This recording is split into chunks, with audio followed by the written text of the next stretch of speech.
Y eso no es correcto. Perdón, voy a grabar, ¿sí? Me había estado olvidando que debía grabar.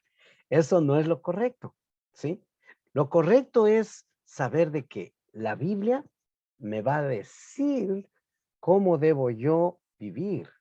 No, no puedo yo acomodar algunos pensamientos míos a lo que la Biblia dice.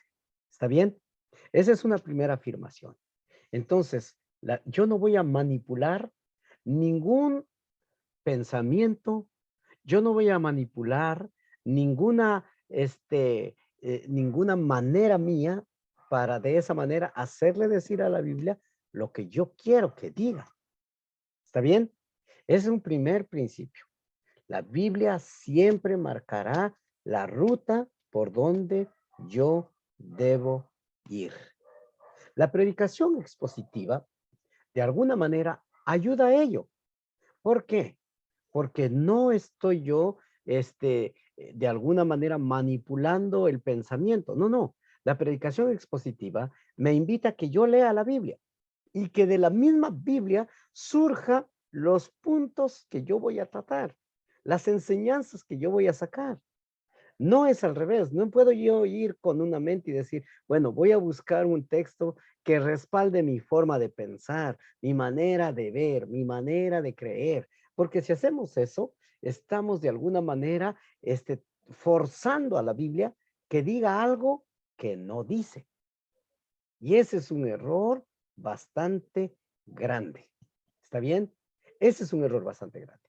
Es más, quiero decirles que varias sectas que conocemos, que están muy cercanas a nosotros, tal vez, esas sectas han empezado así, aunque se han acercado a la Biblia pensando con un pensamiento ya, con un presupuesto en su mente, y se han acercado a la Biblia para encontrar un respaldo a mi forma de pensar. ¿Y qué han hecho eso? Han torcido el principio bíblico. Entonces, primera afirmación, usted va a ir a la Biblia sabiendo que la Biblia va a determinar lo que debemos aprender. ¿Está bien?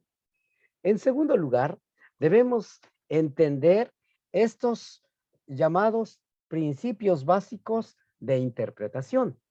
¿Cuáles son esos principios básicos de interpretación?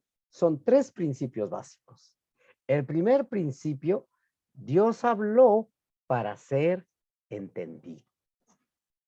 Y la Biblia no está puesta para no ser entendida. Dios habló para ser entendido. Déjeme decirle aquí tres verdades. La primera verdad, y usted va a anotar esto. La primera verdad es que la Biblia se interpreta a través de la Biblia. ¿Está bien? Ese es un primer principio en ello. La Biblia se interpreta a través de la Biblia.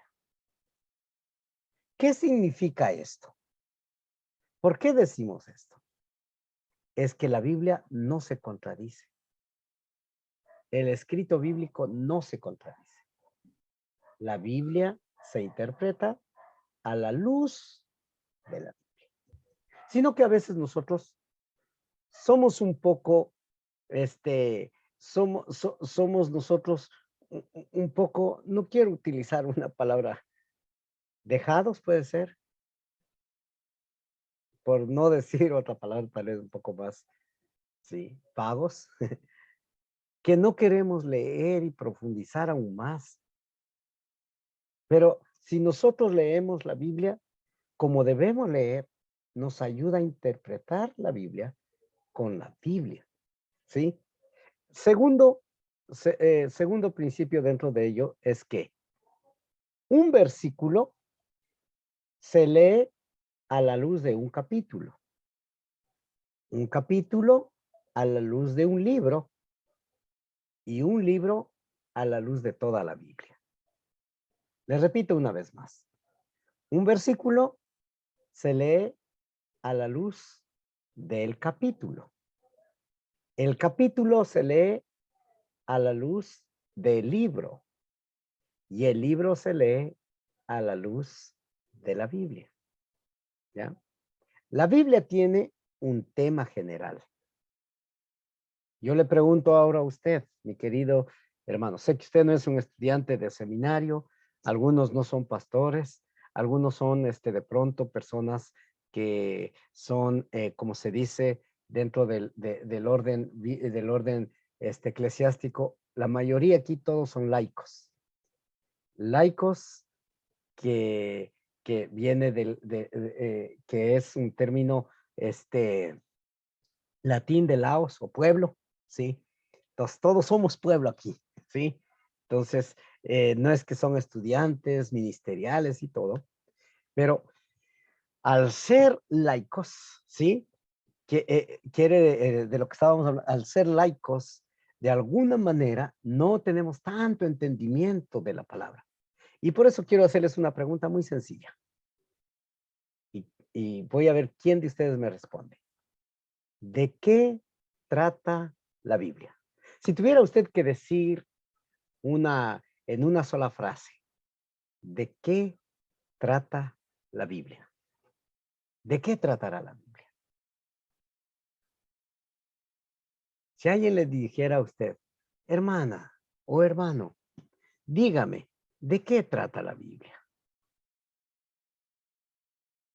¿Qué le respondería usted? Bueno, pastor, yo le diría que, bueno, la Biblia es, son como las Sagradas Escrituras y que son inspiradas por Dios a través del Espíritu Santo, ¿Ya? que motivó e inspiró a los hombres para escribirlas, pues. Ok, está bien. ¿Alguien más? En una frase, ¿de qué trata la Biblia? Excelente. A ver, hermana Sonia, léalo mejor. Buenas noches, pastor. Buenas noches, hermanos. Para mí, la Biblia trata sobre el plan de Dios para la salvación del hombre. Excelente. Sí. ¿Alguien más? Va en esa línea. Muy bien, mi hermana Sonia. A ver, ¿alguien más? ¿Quién está hablando ahí? Oh, pastor. Ah, Ana, a ver. La Biblia, sí, la Biblia trata del amor de Dios en completo. Ok, la Biblia trata del amor de Dios. Excelente. Muy bien.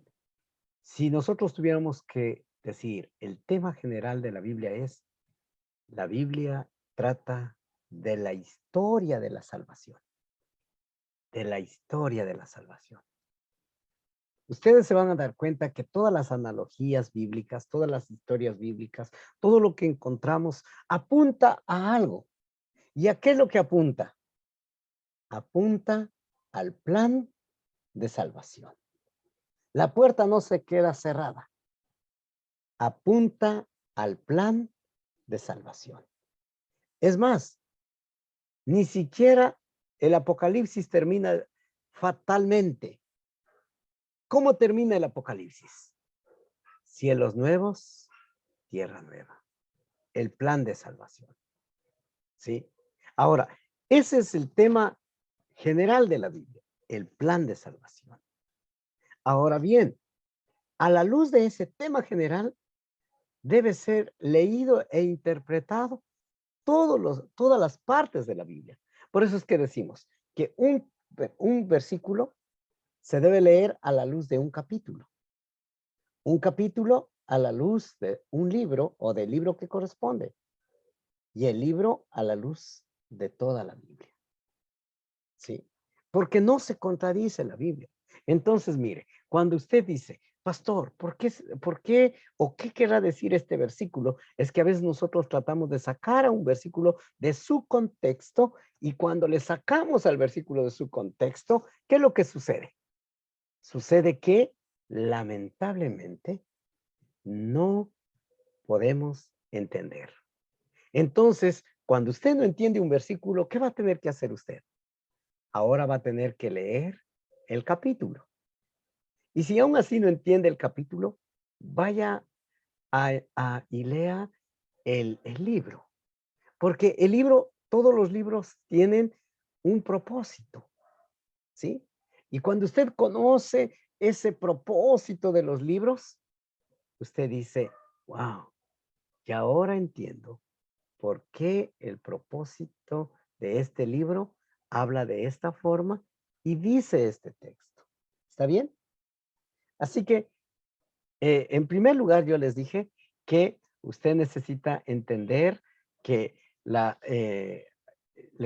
estábamos hablando ahorita sobre Dios habló para ser entendido. ¿Está bien? Dios habló para ser entendido. Dentro de ello, ¿qué nomás hablamos? ¿Cuál fue el primer punto que hablamos? A ver, ¿quién me recuerda? ¿Está cerrado su audio? El primer punto fue la verdad, que la Biblia se interpreta a través de la Biblia. Esa es. La No se Biblia se contradice. interpreta a la luz de la Biblia. Pero pastor, ¿podremos usar entonces ayudas? Sí, para entender aquellas cosas que son extra bíblicas, que son necesarias de entender. Por ejemplo, un término de una palabra, entonces usaré un diccionario bíblico. Por ejemplo, el contexto de una ciudad, usaré un comentario bíblico. Por ejemplo, la costumbre de algún pueblo, claro que sí. Eso nos ayuda a nosotros para entender los aspectos que estaban fuera de ellos, ¿sí? Que no estaban a nuestro alcance y que era necesario entender para ampliar nuestro conocimiento. Sí, claro que sí, mis hermanos. Pero, ¿qué es lo importante entender acá? Que la Biblia se interpreta con la Biblia, ¿sí? En segundo lugar, les dije, un versículo se interpreta a la luz de un capítulo a la luz del libro y el libro a la luz de toda la Biblia, entendiendo el tema central de la Biblia, la historia de la salvación. Esa historia amorosa, una historia de amor, de salvación, que vemos que de principio a fin está impregnado del amor de Dios para redimir al pueblo, el plan de salvación, ¿sí? Y en tercer lugar, es más un dicho que algo más, me gustaría que ustedes se grabaran de este dicho porque es muy cierto. Dice, un texto fuera del contexto solo es un pretexto. Una vez más, un texto fuera del contexto solo es un pretexto, ¿sí? Entonces, ¿qué necesitamos hacer? Necesitamos no sacar al texto de su contexto, ¿sí? Y pastor, ¿cómo entonces puedo entender los contextos de la Biblia? Ah, claro, ahí sí usamos las ayudas extras bíblicas, los comentarios, los diccionarios, la Biblia ampliada de estudio, porque hay elementos que nos van a ayudar, esas riquezas que de alguna manera nos va a aportar para poder comprender aquellos principios bíblicos. ¿Está bien? Un texto fuera del contexto solo es un pretexto. En algún curso del instituto estaba enseñando, creo que fue métodos interpretativos, y yo les decía, por ejemplo, les puse el ejemplo de Levítico. En Levítico dice, el hombre no usará la prenda de la mujer. Que ese es un tema que ha sido tomado como un pretexto para diferentes ámbitos, discriminaciones, rechazos, peleas, divisiones en las iglesias. ¿Sí? ¿Por qué?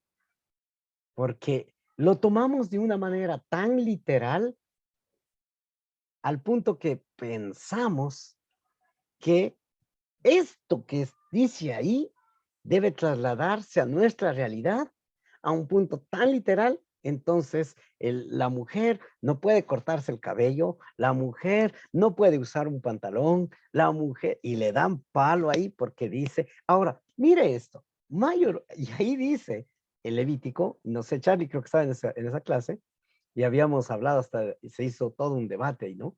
Porque el Levítico dice así, el hombre no puede usar prenda de mujer, ¿sí? Ahora, pero lo importante, ¿qué es lo que yo estoy haciendo ahí? Si yo tomo ese versículo y lo aplico a mi iglesia, yo estoy sacando al texto de su contexto y estoy usando para un pretexto. ¿Está bien? Y muchos pasajes así son sacados de su contexto para un pretexto. Para el pretexto de pronto discriminar, para el pretexto de imponer un pensamiento, para el pretexto de pronto de imponer algo que no es lo que dice la Biblia o lo que no quería decir la Biblia y que realmente no es así. ¿Está bien? Así que un texto fuera del contexto solo es un pretexto. ¿Cuál era la buena interpretación de este pasaje? Yo recuerdo que con los estudiantes del instituto les hice leer nuevamente todo el pasaje y vimos que, en primer lugar, lo que vivían dentro del contexto, ¿no? El pueblo de Dios, el pueblo de Israel, el pueblo hebreo, estaba viviendo en el desierto. Y en el desierto habían hecho su vida y viviendo en un contexto de desierto, viviendo en un contexto de familiaridad, de una enorme familiaridad, como la que era de aquel tiempo, ¿sí? Entonces, algunas prendas eran equivocadas por los colores, más que todo, ¿sí? Porque algunas cosas eran similares. En aquel tiempo no había pantalones. Moisés no estaba pensando en el pantalón de hoy día. Moisés no estaba pensando en la vestimenta de hoy día, ni siquiera tenía una imaginación de la vestimenta de hoy día para escribir ello. Y a veces decimos, es que ya la Biblia lo dice, lo determinó así, y así es. Pero, ¿qué estamos haciendo? Sacando un texto de su contexto, ¿sí? Y así hay una sucesión de versículos que lamentablemente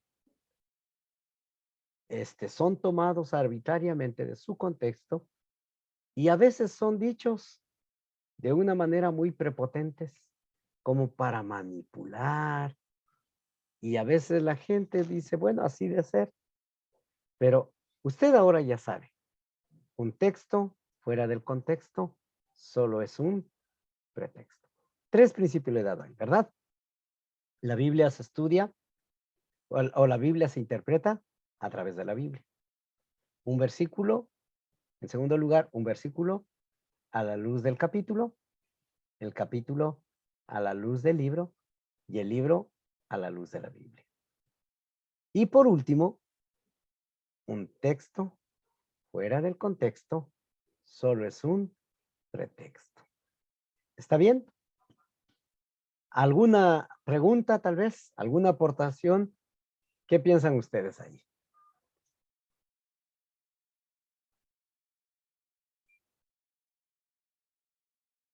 ¿Qué piensan mis hermanos?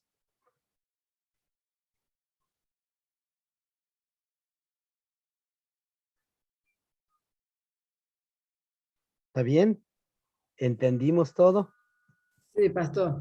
Pastor, creo yo de que también cuando usted dice en la parte de la primera, cuando dice que la Biblia se interpreta a través de la Biblia, y como dice usted, ¿no? Lo que pasa es que hay muchas, bueno, no queremos, dice, bueno, acá noté que no queríamos profundizar.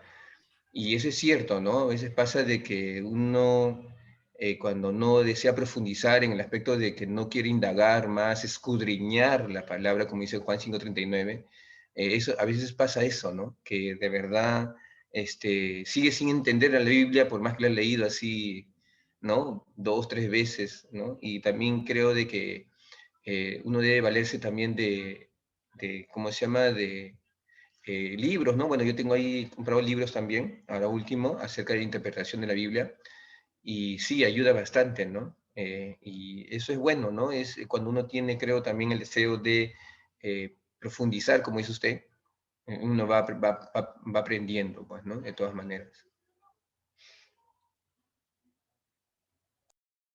Excelente, muy bien, ¿sí?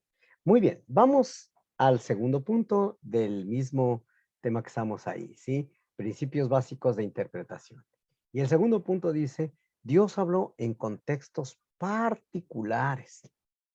Y ahí nosotros necesitamos entender el tiempo, la historia bíblica, ¿sí? Y cuando usted lee la Biblia, usted debe primero ubicarse dentro de qué es lo que está leyendo. Y usted puede decir, ¿qué estoy leyendo yo ahora? La Biblia, usted ve, obviamente, es hablándole de literatura, es el mejor ejemplo de literatura que tenemos. ¿Sí? ¿Por qué?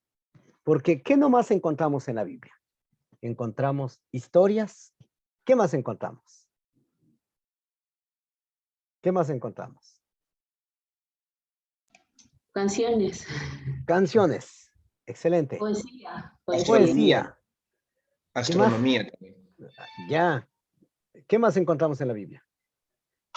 Charlie dice consejos. A ver, algo que va a relación en consejos. ¿Qué encontramos? Mandamientos, Mandamientos. ¿Qué más?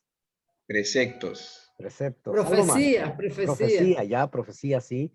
¿Qué más? Algo más. Charlie estaba cerquita. Eso es importante lo que Charlie dijo. Él está diciendo consejos. ¿Cuál? Enseñanza, pastor. Perdón. Sabiduría. Enseñanza. Sabiduría, Sabiduría, enseñanza.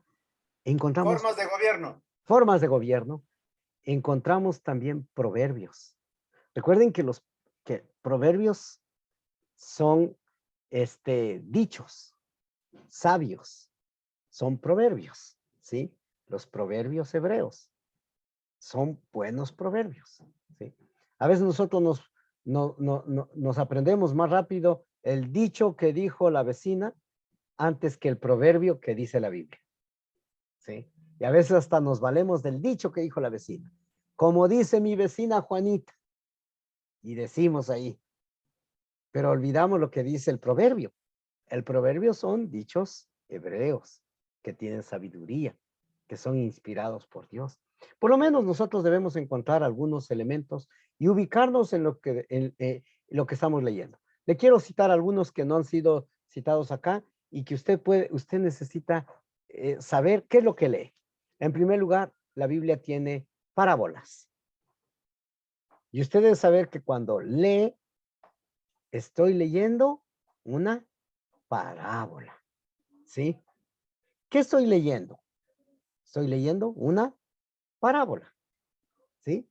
¿Qué más tiene la Biblia en esa dirección? Tiene símiles. Y uno tiene que saber cuándo es un símil. ¿Qué es un símil? Es cuando Jesús compara, son comparaciones.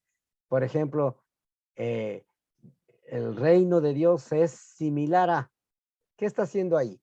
Está haciendo un símil. ¿Sí? Es una comparación. ¿Sí? Pero también en la Biblia encontramos encontramos parábolas, encontramos símiles, encontramos cartas. A ver, ¿quién me da el ejemplo de una carta? No van a decir la carta que me mandó mi novio cuando yo era, no. A ver, ¿quién me recuerda? Las cartas que escribió Pablo a los Corintios. Ya, ese es un ejemplo. Y uno tiene que saber. Ahora, La carta, a ver, aquí, ¿cuántos somos de la vieja escuela que escribíamos cartas? A ver, solamente ponga alguna señal ahí. Ahora ya se escribe mensajes, es más, los mensajes ahora los ponemos con las palabras casi súper recortadas, ¿sí? Ya no pone la palabra completa, por favor. No, no, no, ¿sí? Ahora pone hasta la X le pone, ¿sí? La X, la F, la B, la R, ya está, por favor, ¿sí? Y cosa que a veces, ¿no? Y a veces, ya, ahora casi tenemos que ser intérpretes de lo que mandan los mensajes, ¿no? Pero antes, eso, no, pues, qué cosa está escribiendo Charlie, ¿eh? Antes, los que somos de la vieja guardia, escribíamos cartas. Ahora, cuando escribíamos una carta, no es que escribíamos cuando no teníamos nada que hacer. No, no, no. Siempre la carta tenía un enfoque, un propósito. ¿Por qué tengo que escribir esta carta? ¿Para qué? No dije para quién, Charlie, no, ¿para qué? ¿Para qué voy a escribir esta carta? ¿Por qué tenía que ser así? Porque en aquel tiempo el envío de una carta no era fácil. El envío de una carta, en primer lugar, tenía un costo. Y el costo era por peso. Así que usted no andaba escribiendo cartas solo por escribir y mandaba unas 20 páginas ahí. Usted tenía que ser concreto, que llene una hoja, ponerle en el sobre, enviar, esperar que llegue, que lea y que entiendan lo que usted ha escrito. ¿Sí? Porque a veces no entendieron lo que escribieron. Le vuelve nuevamente, después de un tiempo, le vuelve nuevamente la carta diciendo, no te entendí lo que me quisiste decir. Ay, ay, ay. Otra vez escribí, ¿sí? Entonces, cuando usted lee la carta, como bien lo dijeron ahí, la carta de Pablo a Timoteo, la carta de Pablo a los Efesios, la carta de Pablo, uno tiene que ubicarse muy bien y decir cuál era el propósito de esa carta.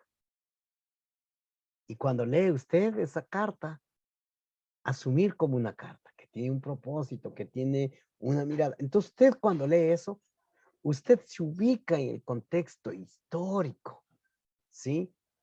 La carta a las 7 iglesias. Entonces usted encuentra, ¿qué encontraba nomás en la Biblia? Encontraba parábolas, similes, cartas. ¿Qué más encontraba en la Biblia? Encuentra historias. ¿Está bien? Historias también encuentra. A ver, dígame usted una historia que encuentra en la Biblia. La historia de Esther. Ya, esa es una historia maravillosísima. De Ruth y Noemí. Ya, una historia de Ruth. Esas son historias riquísimas, que usted cuando lee, tiene que entender la historia, tiene que comprenderla. Es más, ¿sabe qué tiene que hacer cuando usted lee la historia? Tiene que dibujarse la historia en su mente. Tiene que vivir esa historia. ¿Y sabe qué? Mediante la historia que usted está imaginando, Dios tiene una gran enseñanza para nuestras vidas. Silvi dijo algo interesante. Dijo la historia de Ruth y Noemí. A mí me fascina mucho la historia de Ruth. ¿Por qué? Bueno, en primer lugar, porque Ruth capítulo 1, verso 16. Me gustaría que lo vean ustedes.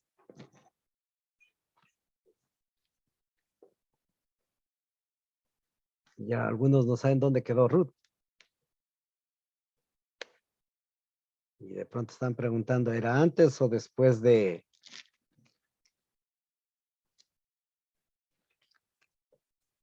La historia de Ruth para mí es muy, muy linda, muy fascinante.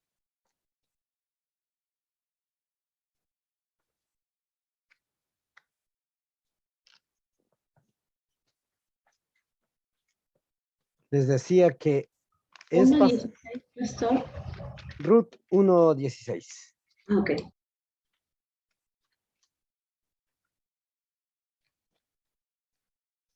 ¿Qué dice ahí en Ruth 1:16?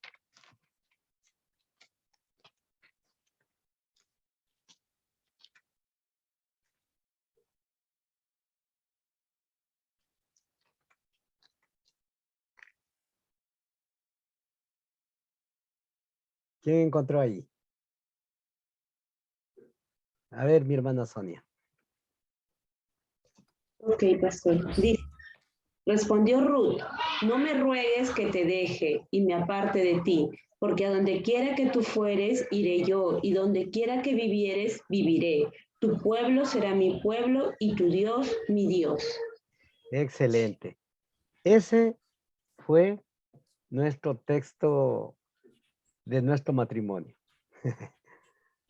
Ese ha sido uno de los textos que pusimos hasta en nuestras partes de matrimonio con mi esposa. Sí.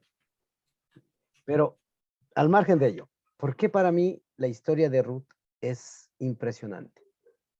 Porque Ruth representaba un pueblo. ¿Cómo se llamaba el pueblo de Ruth? Ruth era conocida como Ruth la Moabita, ¿no? Moabita. Excelente, excelente. ¿Y de dónde surgieron los moabitas? De Moab. ¿De dónde surgieron los moabitas? Hijas de Lot, exacto. Era de una de las hijas de Lot. Era un incesto. Este pueblo era un pueblo con maldición. Pero me fascina tanto la historia de Ruth, porque Ruth también es un tipo de Cristo, o un símil de Cristo, un ejemplo de Cristo en el Antiguo Testamento. Pero más allá de eso, es que cuando usted lee la genealogía de Jesucristo, está Ruth. Y mucha gente le puede decir, pero ¿por qué Ruth, siendo una moabita, teniendo un pasado horrible, viniendo de una generación mala, perversa, y aquí, y allá, y por acá, cómo es que esta mujer llegó a ser una mujer que está dentro de lo que se conoce como la genealogía de Jesucristo? Es exactamente eso. Para el Señor, nadie está excluido. Y por otro lado, una mujer que para el pueblo judío no era grato tener a una mujer, muy machistas, territoriales. Y está una mujer moabita. Como también en la genealogía aparece otra mujer de dudosa procedencia también. Y era esta mujer que escondió a los espías que fueron a ver las murallas de Jericó. Rahab. Y Rahab era una mujer que también ella era peor tal vez que Ruth. Rahab era una mujer prostituta. Pero también encontramos en la genealogía de Jesucristo, como por ahí alguien escribió, fue la gracia de Dios. ¿Sí? La gracia no excluyó a nadie. La gracia de Dios incluye. Así no sean judíos. Esa era la esperanza para los gentiles. Es nuestra esperanza también. ¿Sí? Así que cuando usted va a la Biblia, lo primero que debe ubicarse es saber que Dios habló a un contexto específico. Y es por eso que cuando uno empieza predicando, a veces es necesario dar a conocer ese contexto específico donde Dios se movió, que se llama un hecho histórico. Si usted está leyendo una historia, si está leyendo una parábola, si está leyendo un simil, si está leyendo una carta, es bueno saber qué es lo que está leyendo y cómo es que Dios habló a ese contexto histórico. ¿Está bien? Usted necesita siempre ubicarse ahí. Ubíquese ahí. Y diga, ¿qué estoy leyendo? Al inicio de todo. ¿Qué estoy leyendo? Ah, estoy leyendo una carta. Estoy leyendo una historia. Estoy leyendo un proverbio, que es una sabiduría, un dicho sabio. ¿Sí? ¿Qué estoy leyendo? Estoy leyendo una parábola, ¿sí? Que una parábola es una historia, tal vez irreal, imaginaria, que era típico de la literatura judía. La literatura judía estaba lleno de parábolas. No es que eran mentiras, pero tampoco es que esto sucedió literalmente, sino que se utilizaba historias pequeñas para sacar nuevas enseñanzas. Entonces, cuando algún momento le preguntaron a Jesús, ¿quién era mi prójimo? ¿Qué hizo Jesús? ¿Qué contó Jesús? A ver, a la luz de esa pregunta, ¿quién es mi prójimo? ¿Qué El buen, parábola? el buen El buen samaritano. samaritano, ¿sí? Para ilustrar quién era el prójimo. ¿Está bien? Entonces, cada vez que nosotros vamos a la interpretación bíblica, cada vez que nosotros vamos a este ámbito de interpretación, no olvidemos estos tres principios. El primer principio, Dios habló para ser entendido. El segundo principio, Dios habló en contextos particulares, ¿sí? Para, de alguna manera, el hecho histórico, ¿sí? Y en tercer lugar, Dios habló sin contradecirse a sí mismo. No se contradijo. No es que él un día dijo una cosa y el otro día dijo otra cosa. En ningún momento se ha contradecido. ¿Está bien? ¿Estamos bien con ello? Ok. Excelente. ¿Alguna pregunta? Ninguna. Vamos a ver el video un poquito más, avanzar con este video. Asimismo, voy a hacer un alto donde vea que es necesario hacer unas afirmaciones y vamos a ir avanzando un poco más. ¿Está bien?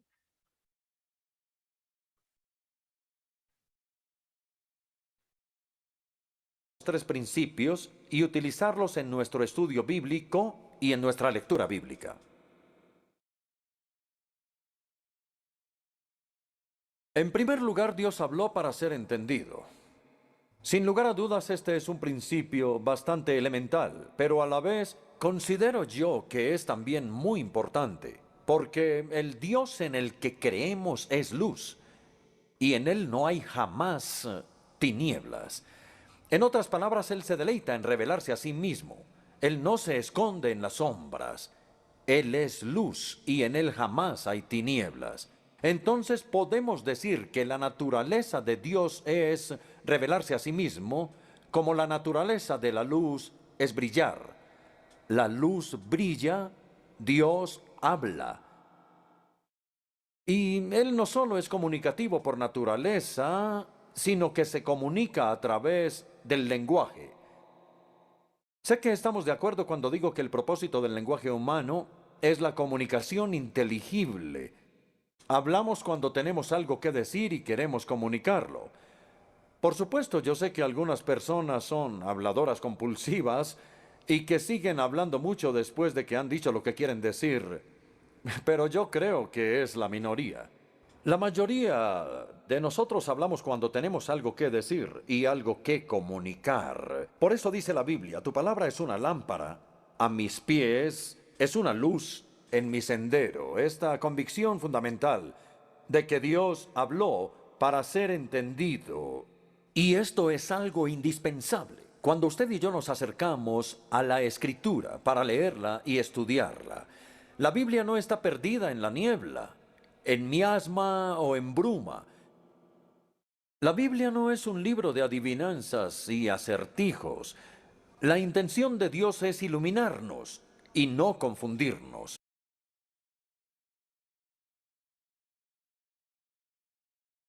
En esta parte déjeme decirle dos verdades fundamentales.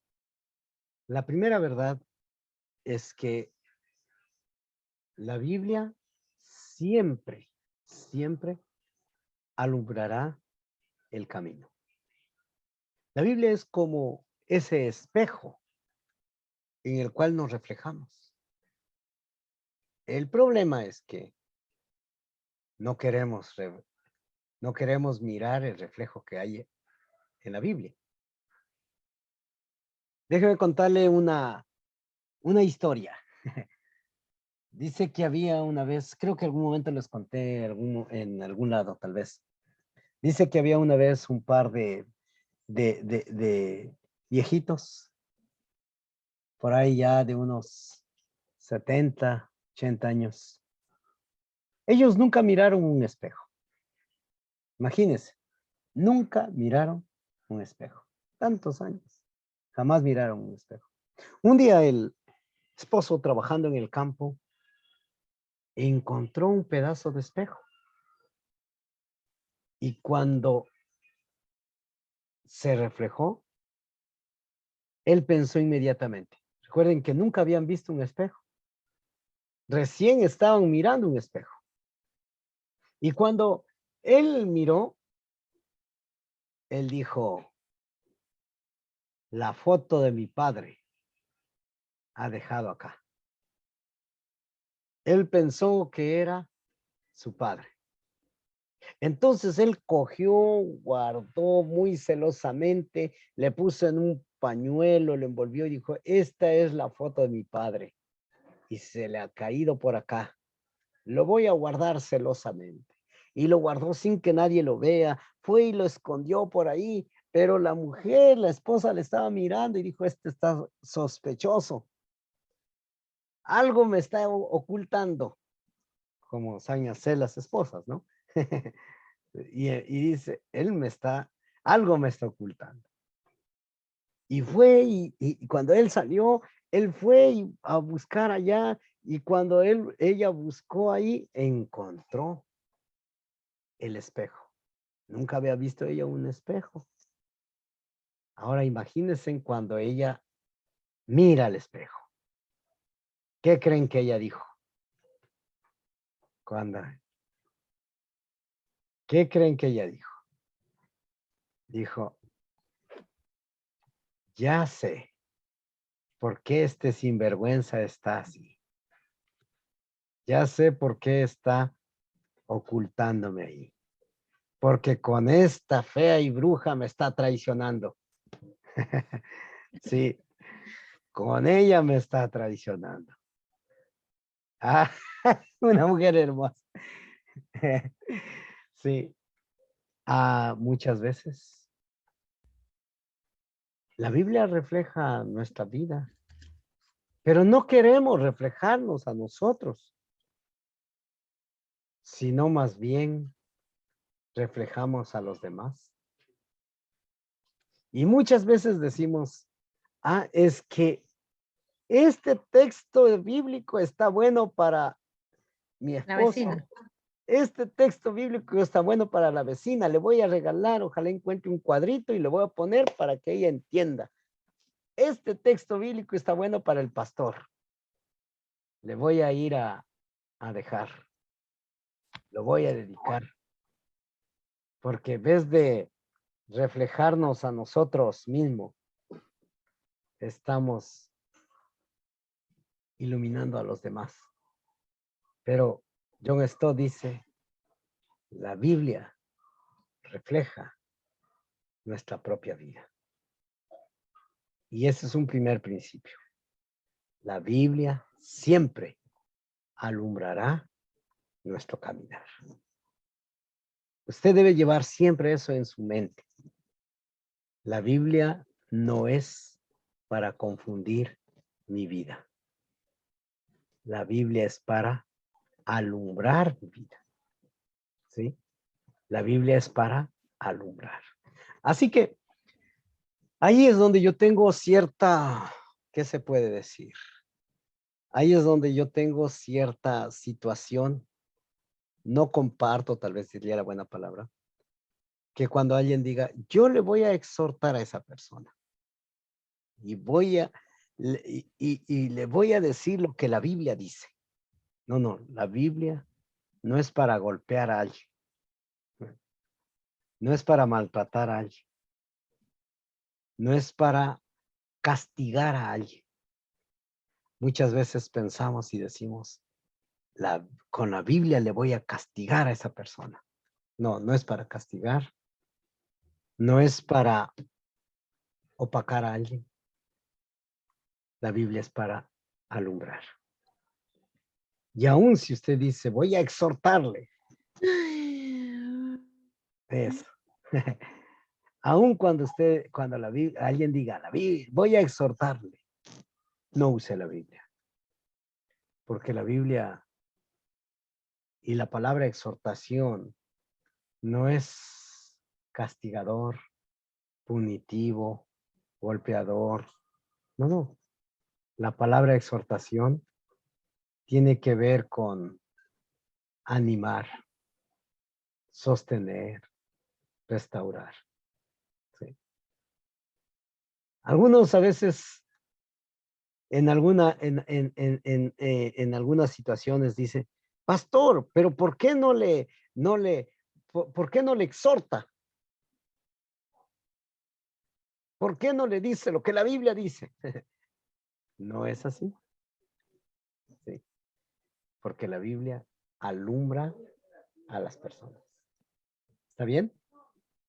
Y el segundo principio que quiero decirle ahí, de lo que estaba diciendo John Stott, es que la Biblia no es para confusión, no es para las tinieblas. Luchamos contra las tinieblas. Y la única manera de luchar contra las tinieblas es la palabra de Dios. Sí. Así que, dos principios fundamentales. La luz, que es la palabra de Dios, y las tinieblas no se usa dentro del ámbito del desarrollo bíblico. Cada vez que usted tenga que exponer una parte de la Biblia, aunque sea un estudio pequeño, recuerde que la Biblia va a alumbrar a las personas. ¡Cielito! La Biblia va a alumbrar a las personas. Así que usted puede alumbrar a las personas. ¿Está bien? Puede alumbrar a las personas. Muy bien. Avanzamos un poquito más, de ahí vamos a un receso. ¿O quieren salir ya a un receso? Un receso pequeño, ¿no? ¿Están bien? Sí. Ok, vamos ahí un poquito más con John Stott. Y tenemos que tener esa confianza cuando nos acercamos a la Escritura. Esto es lo que los reformadores del siglo XVI querían decir cuando hablaron de la perspicuidad en la Escritura. Fue la palabra que utilizaron para hablar de la transparencia de la Escritura. Perspic es a través, ver a través o transparente. La Escritura tiene una cualidad luminosa. Es verdad que no todo lo que está en la Biblia es fácil de entender. Después de todo, si ustedes recuerdan, el apóstol Pedro escribió en su segunda carta que para él algunas cosas que aparecían en las cartas de Pablo eran difíciles de entender. Y si un apóstol no podía siempre entender a otro apóstol, entonces no sería muy humilde decir que nosotros sí podemos entender todo. Pero lo que los reformadores querían decir con la perspicuidad de la Escritura es que el mensaje central de la Escritura es plano, es decir, la salvación solo por gracia, a través de la sola fe, solamente en Cristo. El camino de la salvación es bastante claro, incluso para que la persona menos educada, aún el niño más pequeño, lo entienda. Entonces, nuestro primer principio es el principio de la simplicidad. Y al leer buscamos el significado llano, natural y obvio del texto en cuestión.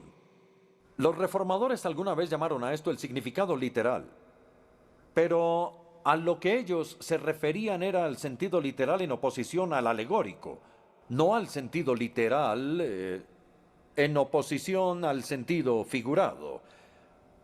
Voy a leer una cita de Lutero, el primer gran reformador del siglo XVI. Él escribió: debemos apegarnos solo al significado simple y natural de las palabras, que dan las reglas de la gramática y los hábitos del lenguaje que Dios ha creado entre los hombres. Pero después de haber dicho eso, hay algo muy importante que aclarar, y es que el sentido natural del texto que buscamos no siempre es literal. Algunas veces, muchas veces de hecho, es figurado. Y el sentido común y el contexto con frecuencia nos van a guiar. En sus resúmenes pueden ver que puse 5 ejemplos diferentes. El primero es la utilización que el mismo Jesús hizo de las imágenes vívidas. Jesús reprendió a sus contemporáneos por el literalismo bíblico excesivo. No sé si ustedes ya habían pensado en esto. Tomemos, por ejemplo, uno de los primeros capítulos del Evangelio de Juan. En Juan 3 quedó registrada la entrevista que Jesús tuvo con Nicodemo. Él le dijo a Nicodemo: tienes que nacer de nuevo. Y Nicodemo dijo: ¿Qué quieres decir con nacer de nuevo? ¿Acaso puedo entrar por segunda vez en el vientre de mi madre para nacer? Y él le dijo: en efecto, no interpretes la Biblia de manera tan literal. No estoy hablando de un segundo nacimiento físico literal, sino de un nacimiento espiritual. En el siguiente capítulo, en el Evangelio de Juan capítulo 4, Jesús tuvo un encuentro con la mujer samaritana, si lo recuerdan, al lado de un pozo. Y él le dijo: si supieras quién es el que te habla, tú le habrías pedido y él te habría dado agua de vida. Y ella dice: pero si no tienes un balde, y el pozo es profundo. Y él dijo: en efecto, no interpretes la Biblia de manera tan literal. No hablo de agua del pozo de Jacob. Estoy hablando de la vida eterna. También podemos ir al Evangelio de Juan capítulo 6, donde dice: a menos que coman de mi carne y beban de mi sangre, no tendrán vida. Y ellos dijeron: ¿cómo este hombre nos puede dar de su carne para que la comamos? Entonces tenemos que darnos cuenta de que en algunos lugares el autor utiliza imágenes muy vívidas y la idea no es tomarlas tan literalmente. El segundo ejemplo es lo que llamamos expresiones antropomórficas. Antropos es hombre y morfi es forma. Y una expresión antropomórfica es la que habla de Dios como si Él fuera un ser humano. Y entonces los autores bíblicos hacen referencias a los oídos de Dios, a sus ojos, a su boca, a su aliento, a sus brazos, sus manos, sus dedos, a sus pies, incluso sus fosas nasales. Pero nosotros sabemos, porque Jesús nos lo dijo, que Dios es espíritu. Como Él es espíritu, no tiene oídos, ni ojos, ni nada del resto. Se trata de una expresión antropomórfica que habla de Dios como si fuera un ser humano. Un ejemplo que me gusta está en el segundo libro de Crónicas, capítulo 16, versículo 9, donde leemos: el Señor recorre con su mirada toda la tierra y está listo para ayudar a quienes le son fieles. Y no esperamos ver nosotros un par de ojos que recorren toda la tierra, no.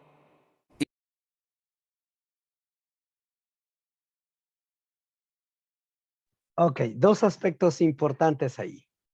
El primero, las imágenes vívidas, ¿sí? Cada vez que nosotros vamos a la interpretación, a la lectura primero de la Biblia, cuando recién estamos leyendo, debemos entender que existen esas imágenes vívidas que no deben ser interpretadas de manera literal, sino de una manera figurativa. Puso John Stott 2 ejemplos y podemos tener un sinnúmero de ejemplos. Por ejemplo, cuando le dijo: tienes que nacer de nuevo. No le estaba diciendo que tiene que volver al vientre de la madre y tiene que volver a nacer y tiene que... No, no, no. Simplemente le dijo: tienes que nacer de nuevo. de agua y de espíritu. Le estaba hablando de un ámbito espiritual, mas no le estaba hablando de un ámbito físico. Muchas veces nosotros a lo que debe interpretarse desde esa perspectiva literal, le hemos añadido la parte, no hemos querido entenderle de manera figurativa. Como dijo ahí John Stott, no interpretes la Biblia de manera literal, no seas muy literal. Tienes que ver cuándo ahora estamos hablando de manera literal y cuándo está hablando de manera figurativa. ¿Está bien? No puedes entender, no puedes leer la Biblia de manera literal algunas cosas, ¿sí? Como por ejemplo, cuando hablaban acerca del pan y el vino, la sangre y el cuerpo de Cristo. Me llama la atención de un pasaje.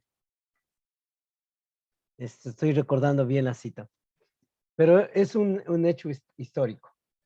La madre de los hijos de Zebedeo. ¿Han escuchado ustedes, no? Va la madre de los hijos de Zebedeo, de Juan y de Jacobo, va la madre a hablar con Jesús. Y la madre le dice a Jesús, Jesús, cuando estés tú en el reino, deja que mi un hijo esté a la izquierda y mi otro hijo esté a la derecha. Qué petición más terrible de la madre. Me imagino era una madre muy consentidora de sus dos hijos varones. No sé si la madre era peruana, pero yo me he dado cuenta acá que las madres peruanas con sus hijos varones son muy consentidoras. Sí. Las madres peruanas les miman mucho a sus hijos varones. No sé si eran hijos, no sé si era madre peruana, pero consentidora sí era. Entonces le dice, le va a Jesús a rogarle y le dice, mira Jesús, cuando estés allá, haz que un hijo esté a la izquierda y el otro a la derecha. Y Jesús le responde de una forma metafórica y le dice que ellos no pueden beber de la copa que Jesús va a beber. ¿Y sabe lo que ellos dicen? Ellos dicen, literalmente dicen, sí podemos. Nosotros vamos a beber del vaso que tú bebas, Jesús. Sí podemos. Y Jesús les dice, no saben lo que dice. Porque era verdad.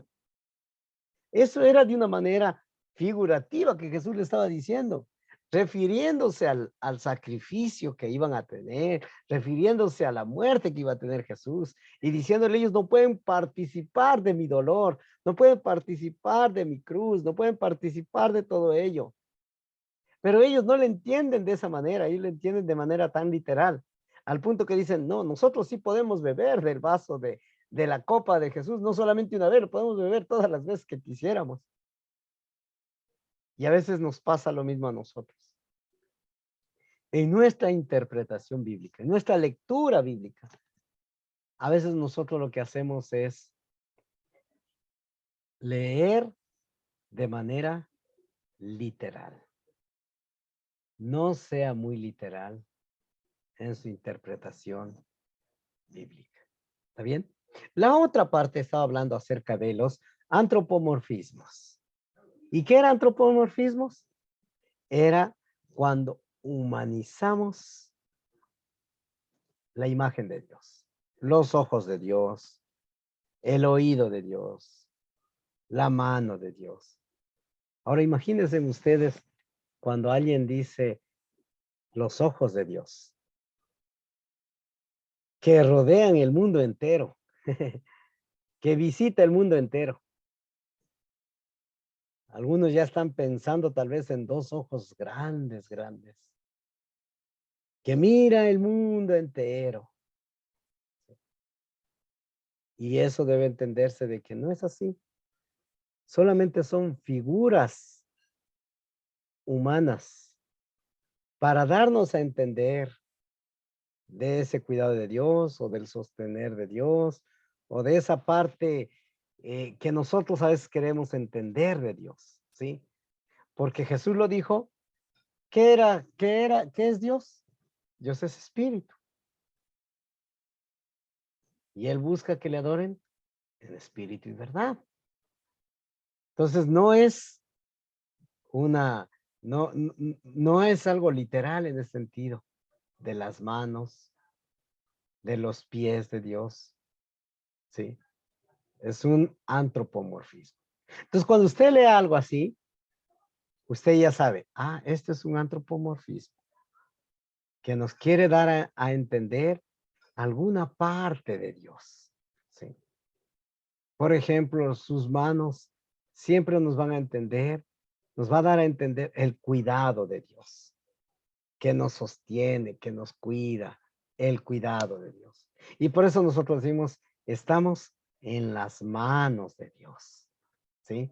En las manos de Dios, que es ese cuidado especial.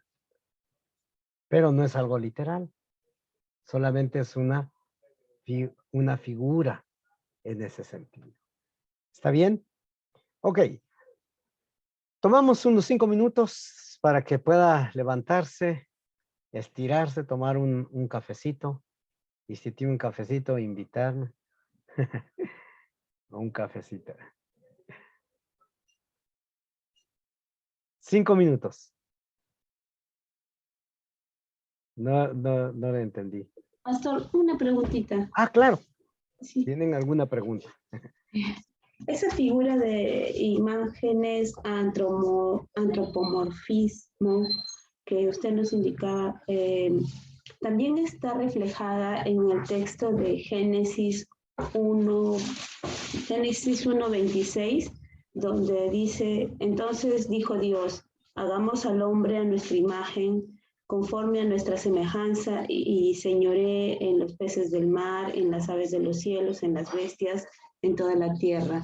También eso es lo que, porque yo una vez estaba conversando con mi hijita y decíamos, ¿por qué dibujamos a Dios de una forma de un adulto mayor, ¿no? Con barba? Y entonces decíamos, quizás es por ese texto que indica que nosotros somos creados a su imagen y semejanza, ¿no? Y entonces si nosotros somos así, pensamos que Él también es así, ¿no? Entonces no es antropomorfismo. No, ese no es un antropomorfismo. Ese es una parte literal de Dios, formando al ser humano. Por eso hay que entender. ¿Y cómo podemos entender? Cuando a Dios se le da una figura humana. Cuando a Dios se le da una figura humana como rostro, como manos, como ojos, como boca, que son figuras humanas literales. Entonces, cuando vamos ahí podemos ver que eso es un antropomorfismo. Pero en el caso de Génesis, no es un antropomorfismo. En el caso de Génesis, es un hecho real. Dios diciendo, hagamos al hombre. No es algo inventado, es algo literal. Dios formó al ser humano y sopló aliento de vida de manera literal, no de manera figurativa. Porque si diríamos de manera figurativa, entonces daríamos lugar a varias teorías de la creación, ¿no? Porque no, eso Entonces, solamente fue... Entonces, cuando se refiere a nuestra imagen y semejanza, se refiere al espíritu que puso en nosotros. Cuando se refiere hagamos al hombre a nuestra imagen y a nuestra semejanza, tiene que ver con otra parte, que y ahí entramos a un campo que se llama un campo teológico, la otrocidad de Dios.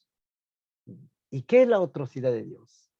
Es que al ser humano le dio la capacidad de pensar, le dio la capacidad de ser inteligente, también de crear, no de la nada, pero el ser humano también es creativo. El ser humano Esas son parte de esa imagen de Dios.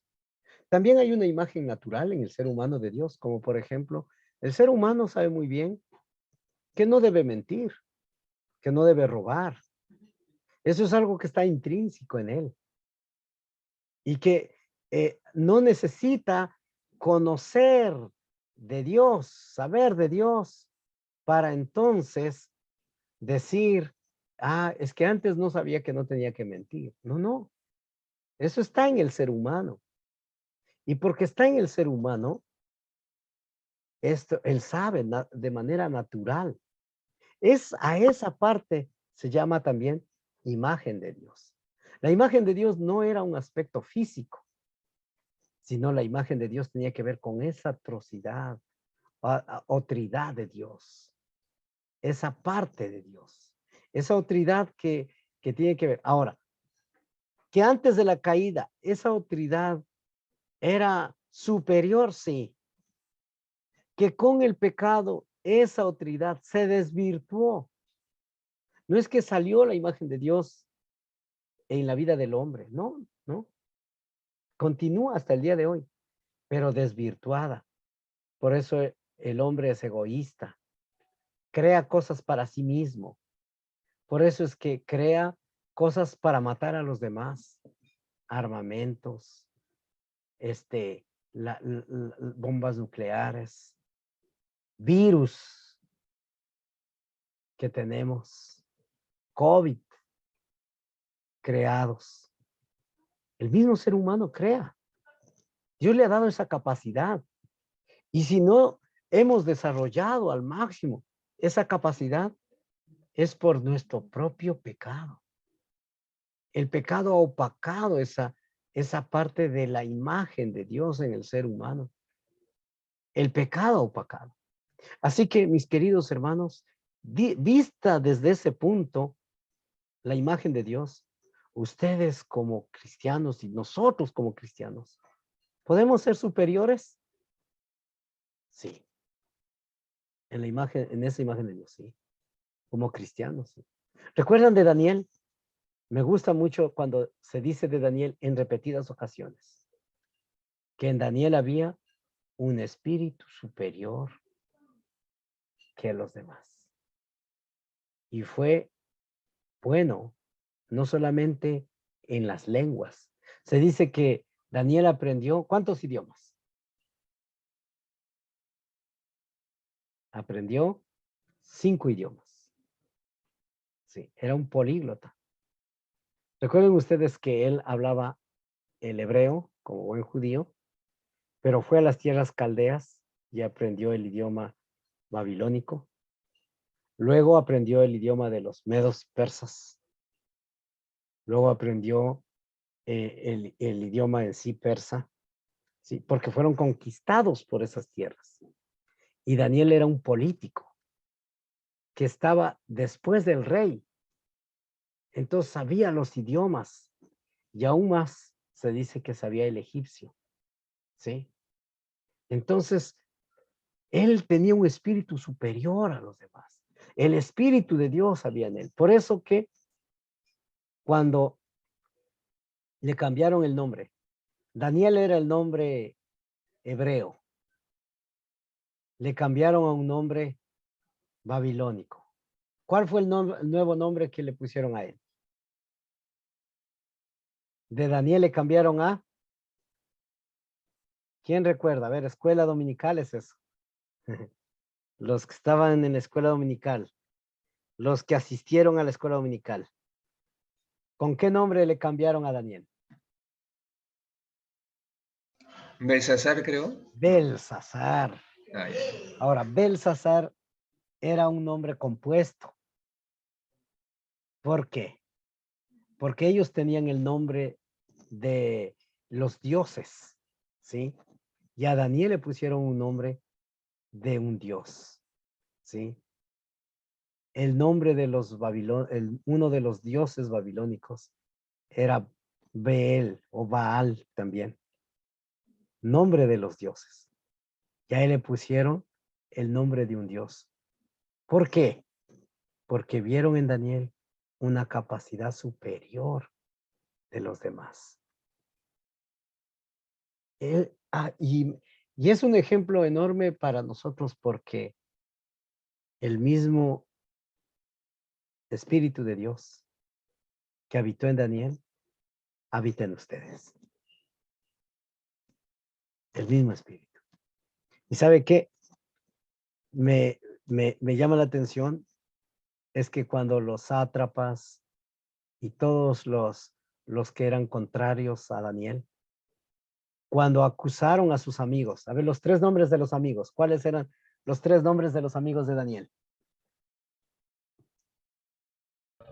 Abednego. Ya, Sadrach, Mesach y Abednego. Cuando les culparon a ellos, cuando les apresaron a ellos, los acusadores, Rafa, Charlie y Gianfranco, ¿qué? Los 3 amigos de Daniel, no hablo de Daniel Jordán, los 3 amigos de Daniel, cuando les acusaron, ¿sabe qué dijeron ellos? Que me encanta esta parte, porque ellos dijeron que el espíritu del Dios de Daniel está también en estos 3 hombres. Y es importante, porque cuando hablaba del espíritu que habitaba en la vida de Daniel, hablaba de Dios. Y ese espíritu también está o estaba en los 3 amigos de Daniel, Sadrach, Mesach y Abednego. Y también está ahora en ustedes. Y que nos da la capacidad de ser superiores. Sí. Así que la imagen de Dios en nosotros no es que se ha ido, se distorsionó, sí, pero cuando venimos a Cristo, retomamos la imagen de Dios en nosotros, tanto la imagen moral como la imagen natural, y como el ser inteligente, el ser creativo, el ser sabio. ¿Sabe que siempre les llamé la atención a los chicos cuando tenía la oportunidad en el colegio de decirles que los que son hijos de Dios deberían en el colegio ser los mejores estudiantes, porque el Espíritu de Dios habita en ellos. Y no dejar de que una persona que es incrédula, que no tiene a Dios, sea superior a ellos. ¿Sí? No es una cuestión egocéntrica, pero sí es una cuestión de entender el propósito de Dios en sus vidas. ¿Sí? Gracias, hermana Sonia, por la pregunta. Ya nos alargamos un poco más en todo ello. ¿Está bien? Ahora sí, tomamos un pequeñito descanso, ¿ya? Tomamos agua, tomamos cafecito y todo. Tomamos café al tomayo. Y venimos en 5 minutos para continuar y terminar. ¿Está bien? No se nos vayan.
Si no llega mañana, ya mejor lo doy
Hermanos, ¿cómo están?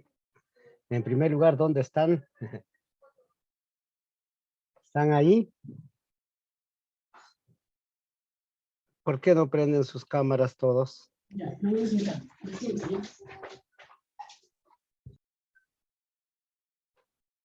Qué gusto verle, mi hermana Fanny.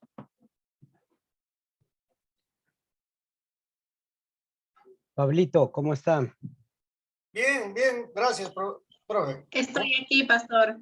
Ah, bien, Anabel. ¿Cómo está, Anabel? Ya regresamos. Eso, coman Bien, su pastor, pancita. todo bien. ¿Qué tal, Charlie? ¿Cómo vas? Charlie ya no está. Miguel Alvarado, ¿cómo está? Tampoco. Luis, ¿cómo estás? Silvi. Silvi Bustamante. Silvia, pastor, bien, gracias a Dios. Silvia. Ok. Muy bien, vamos a continuar y vamos a mirar ahora, a continuar con el video. ¿Está bien?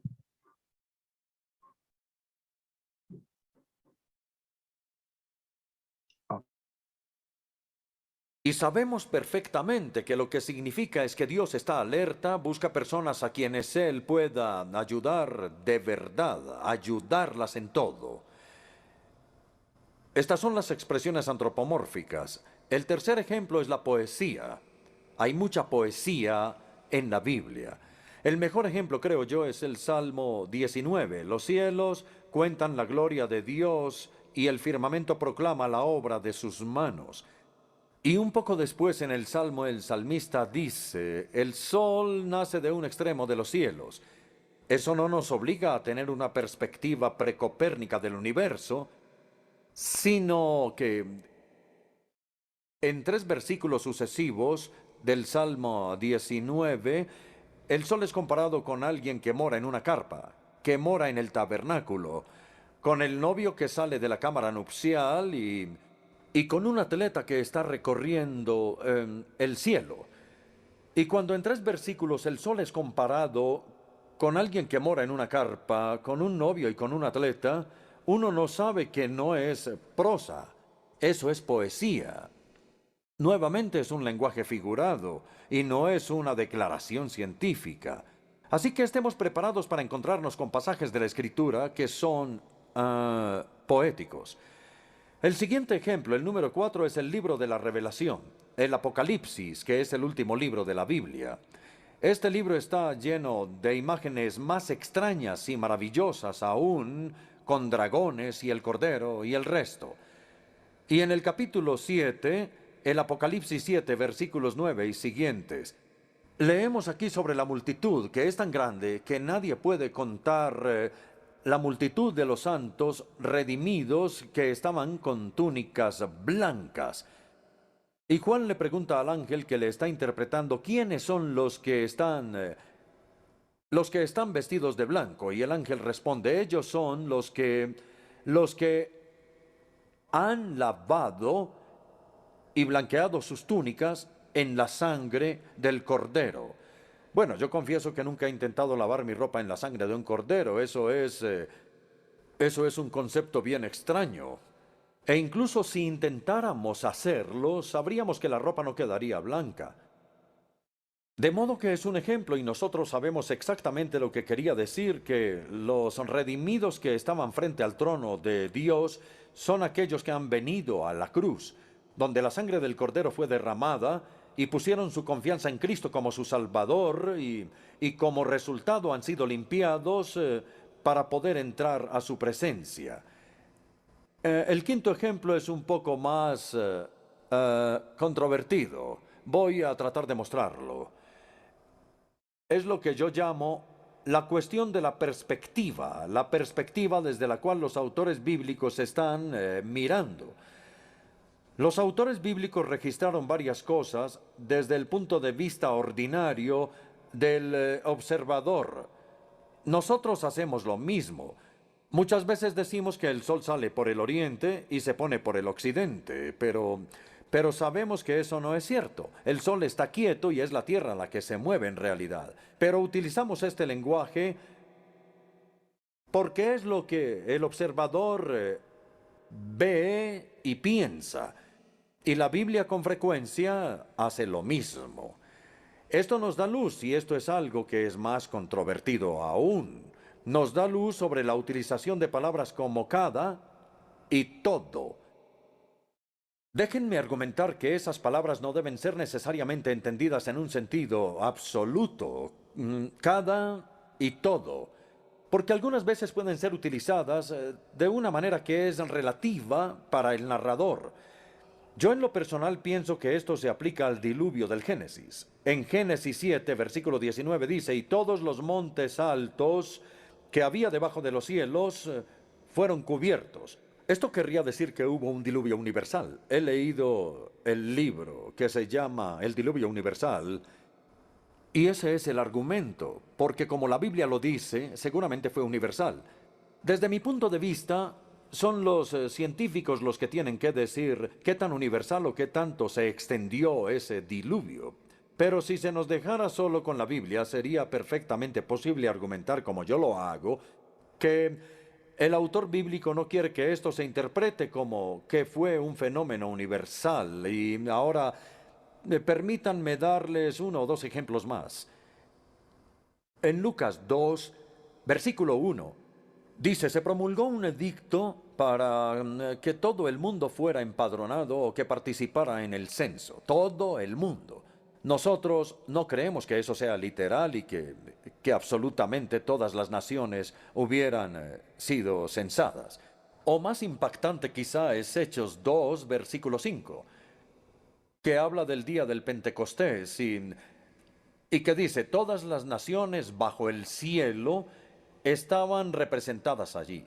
Todas las naciones, pero seguramente no está incluida Australia, ni Nueva Zelanda, Latinoamérica, etc. De hecho, Lucas, al escribir en Hechos su descripción del día de Pentecostés, nos dice casi inmediatamente lo que él quiere decir con todas las naciones de la tierra, porque en los versículos 9 al 11 nos da una lista de 15 grupos de la cuenca del Mediterráneo y él dice que todas las naciones del mundo conocido, todas las del mundo grecorromano estaban representadas allí. Entonces, las palabras cada y todo algunas veces son relativas al observador y a quien habla. Creo que es suficiente información para nuestro primer punto, que Dios habló para ser entendido.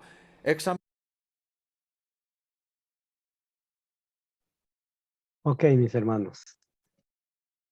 Bastante interesante esta última parte, ¿verdad? Entonces, miramos algunos aspectos en torno a estas figuras que se estaba teniendo ahí, ¿no? Y por lo menos habló de 5 figuras que hay que tomar en cuenta cuando nosotros vamos a trabajar en la tarea tan especial como la tarea de la interpretación, ¿verdad? ¿Cuáles serán esos 5 ejemplos que debemos tomar en cuenta cuando vamos a trabajar en esta tarea tan especial de la interpretación? ¿Quién recuerda? ¿Cuáles eran esos No 5? es una declaración científica. Así que he intentado lavar mi ropa en la sangre de un... Quinto ejemplo es un poco más... ¿Quién recuerda cuáles eran esos 5 ejemplos? Pastor, las Ajá. imágenes vívidas, Las imágenes vívidas, las expresiones antropomórficas, las expresiones antropomórficas, y la poesía. la poesía. Esto es muy importante. Usted debe, por eso es que cuando vamos a la Biblia, nosotros necesitamos tener un conocimiento básico de algunas cosas fundamentales. Por ejemplo, la poesía. ¿Cuál es la característica de la poesía? ¿Cómo y cuándo llamamos una poesía? ¿Sí? Los salmos están escritos, muchos de ellos en forma poética. Y el salmo que John Stott estuvo mostrando. Es un salmo muy especial, ¿sí? Donde habla acerca de la grandeza y los hechos grandes de Dios. Parece todo una exageración tal vez, pero está dentro de la hilvanación de una poesía.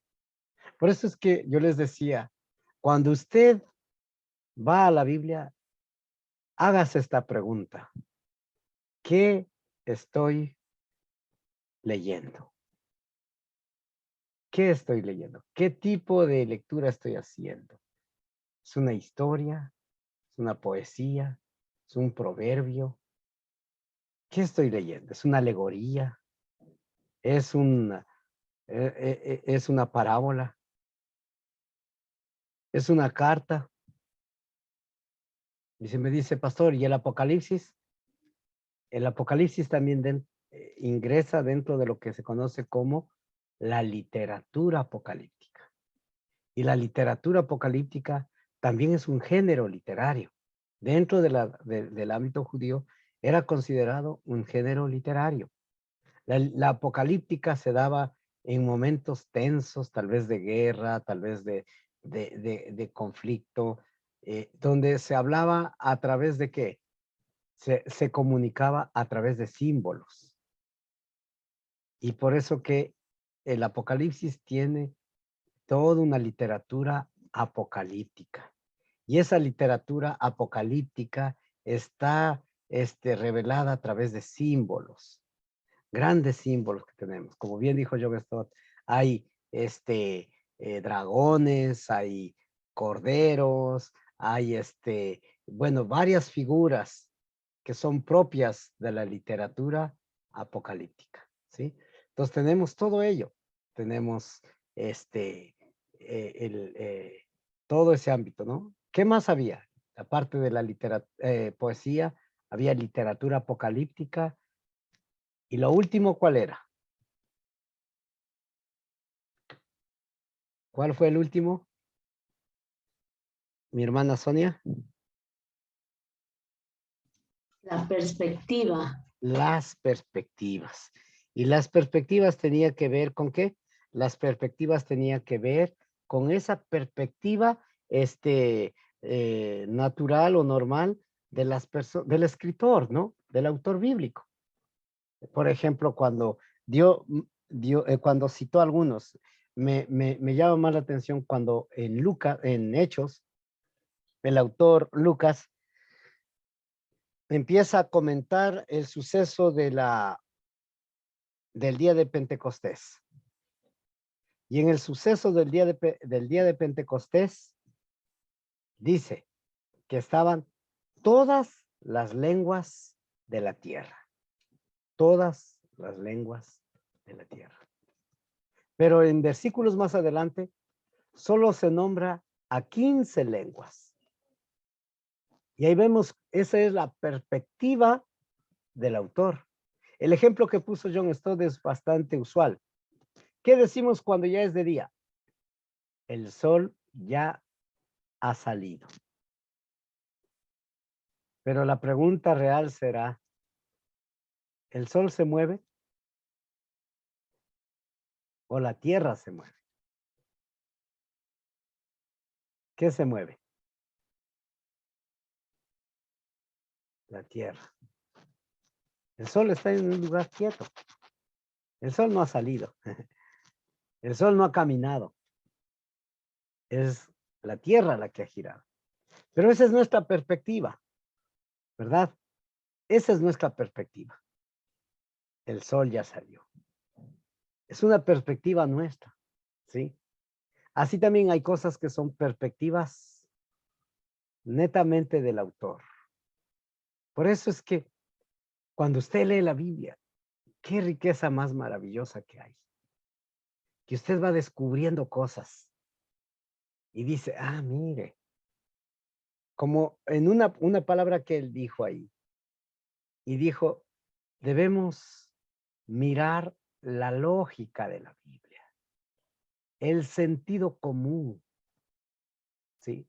Y el sentido común no es que es algo que usted lo adquiere cuando está en el instituto o cuando va a algún... No, el sentido común es algo tan natural que cuando usted lee la Biblia así con toda el alma, cuando usted lee la Biblia así, sin ningún, sin ningún pensamiento extra, sin ningún paradigma, usted va a la Biblia y solamente lee, usted va a ir descubriendo cosas y va como gustando eso y va a decir, uy, qué riqueza. ¿Por qué antes no lo leía así a la Biblia? ¿Por qué ahora vengo a leer la Biblia de esta manera? Sí. Y usted dice, wow, qué lindo, qué hermoso esto, eh, qué gran cosa, ¿no? Eso es cuando uno va descubriendo aquellas cosas, ¿no? Y uno va descubriendo y a la vez va poniendo, dando cierta interpretación en base a ello. Y uno dice, wow, esto es la lectura sencilla de la Biblia.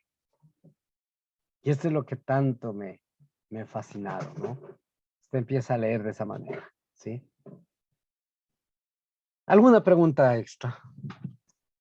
Bueno, pastor, y también es bueno, por lo menos saber los significados, ¿verdad? De las palabras.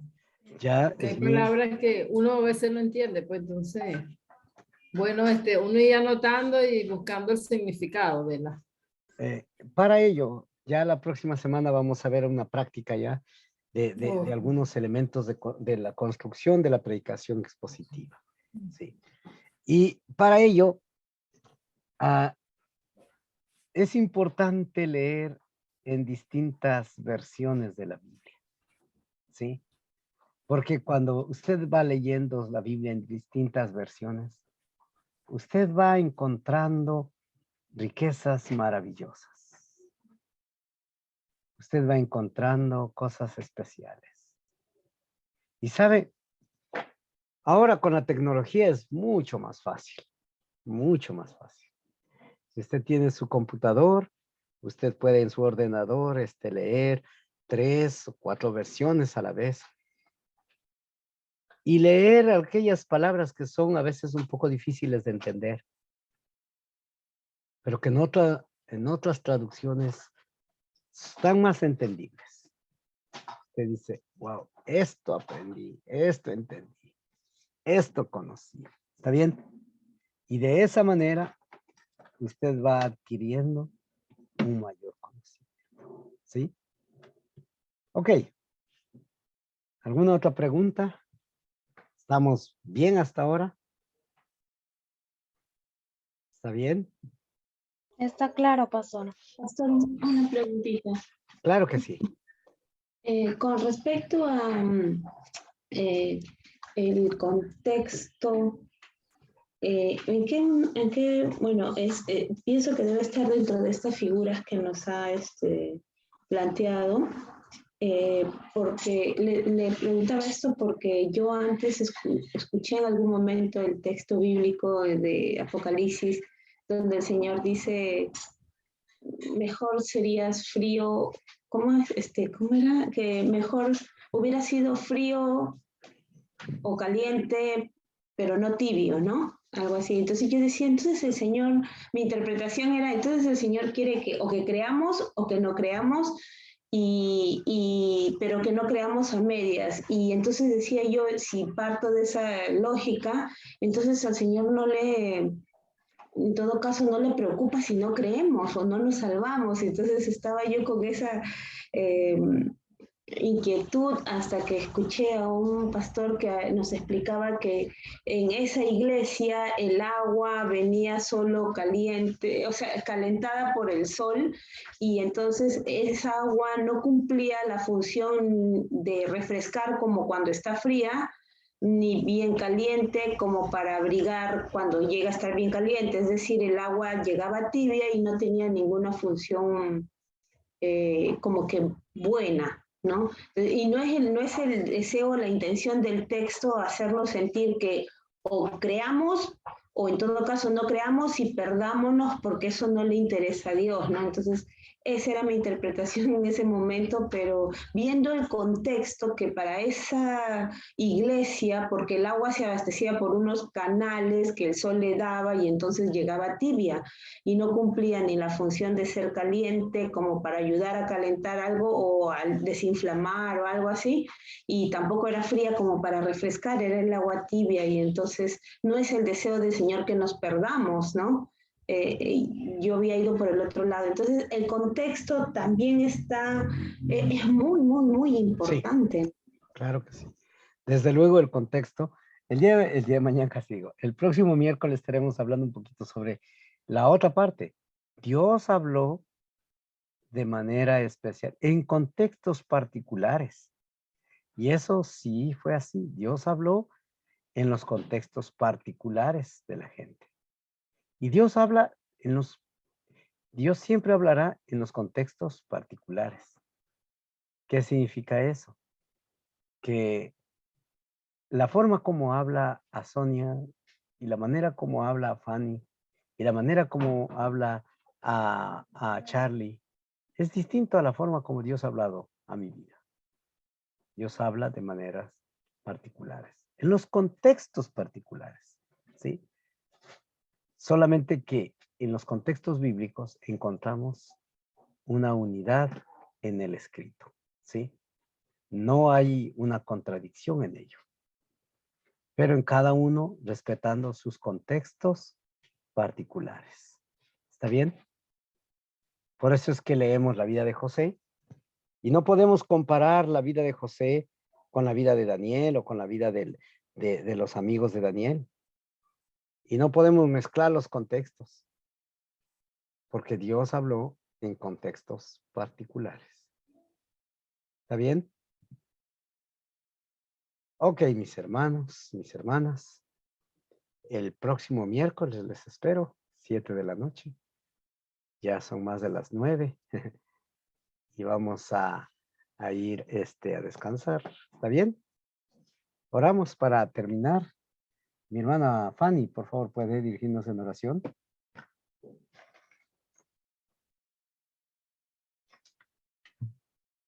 Oye, que la hago ya. Padre Celestial, te damos las gracias en el nombre de nuestro Señor Jesús. Agradecemos por este tiempo, Señor, que hemos recibido esta enseñanza a través del pastor Roberto. Quieras tú bendecir a tu siervo, Señor, mi Dios bendito. Quieras tú ayudarnos a este grupo también, Padre amado, para que podamos rendir, Señor, al máximo en conocimiento, Señor, mi Dios. Sabiendo, Padre, que todo lo que aprendemos, Señor, mi Dios, es para tu obra, Señor, que todo lo que podamos adquirir, Señor, en conocimiento, Señor, es para ponerlo en práctica, Señor. Por eso que oramos, Señor, bendito Dios, para que toda esta enseñanza, Señor, nos quede, Señor, grabado, Señor, mi Dios, y que podamos, Señor, mi Dios, ser partícipes, pues, de cada clase, Señor, y poder participar, Señor. Bendice a cada uno de mis hermanos, bendice al pastor, Señor, y despídenos en paz. Gracias te damos en el nombre de nuestro Señor Jesucristo. Amén. Amén. ¿Qué tal si prenden sus cámaras? Todos, les quiero tomar una fotito.